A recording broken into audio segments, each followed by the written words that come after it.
ఇంకోటి అవును. ప్రతిఘటన తర్వాత ఆ స్థాయి క్యారెక్టర్స్ అంటే మీకు ఏ సినిమాలు చెప్తారు మీరు? చాలా మంది అడిగారు సార్, నేను చేయనని చెప్పాను సార్. హ్మ్.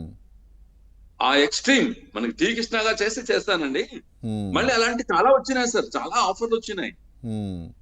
మంచి మంచి అమౌంట్. తర్వాత నేను పోలీస్ క్యారెక్టర్ వెళ్ళిపోయాను. మన కృష్ణ గారు నన్ను కృష్ణ గారితో నేను చాలా సినిమా 'అమ్మ దొంగ' అని చాలా సినిమాలు చేశాను సార్. ఓకే.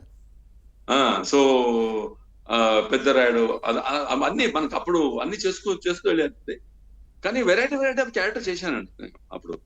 కానీ మర్చిపోలేనిదంటే 'జెంటిల్‌మెన్‌లో' మీరు చెప్పిన పోలీస్ క్యారెక్టర్ అంటే జెంటిల్‌మెన్ అండి. అవును. జెంటిల్‌మెన్ పోలీస్ క్యారెక్టర్ అది.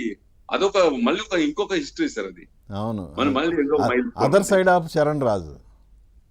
అవునండి. సార్ హ్మ్. చాలా మంది తెలుగులో ప్రతిఘటనలాగా నాలాగా ఎందుకు మన ఈతారాం బాబురావు గారు ఒక సినిమా చేశాడు. దాంతో హ్మ్. నాలాగా ఖాళీలాగే అది యేసుకొని అన్ని చేశాడు. కానీ అది అంత ఆ రేంజ్ రాలేదండి అది. రాలేదు. అవును. అంటే అందరూ మనం ఫ్రెండ్సే సార్, ఏం లేదు. ఎందుకంటే ఒక్క క్యారెక్టర్ ని మళ్ళీ మనం రిపీట్ చేస్తే బాగుండదు సార్. బావుండదు. అవును. ఆయన ఈ నవయుగంలో రోజుల్లో అనుకుంటా. అందుకే సార్ పోలీస్ క్యారెక్టర్ కూడా ఎక్కువ చేశానని అది కూడా మానేశాను. నేను ఇగో విలన్ క్యారెక్టర్ అంటే ఏ విలన్ ఏం చేస్తానో 600 సినిమాలు అయినాయి సార్. హ్మ్. తెలుగులోనే దగ్గర దగ్గర 300 సినిమాలు అయినాయి సార్. ఓహ్! ఇంకా ఏం చేస్తాను సార్ చెప్పండి. అంతే కదా! ఇప్పుడు కొత్త వాళ్ళు చాలా వస్తున్నారు. ఇప్పుడు జగపతి బాబు గారు చాలా బాగా చేస్తున్నారు. మన హ్మ్. రావు రమేష్ గారు చేస్తున్నారు. అందరూ అంటే ఒక యూత్ గా వస్తున్నారు కదా సార్ మనకి. మంచి మంచి ఆర్టిస్ట్ వస్తున్నారు. అది మనకి చాలా హెల్ప్ అవుతుంది సార్. అది హ్మ్. నిజంగా.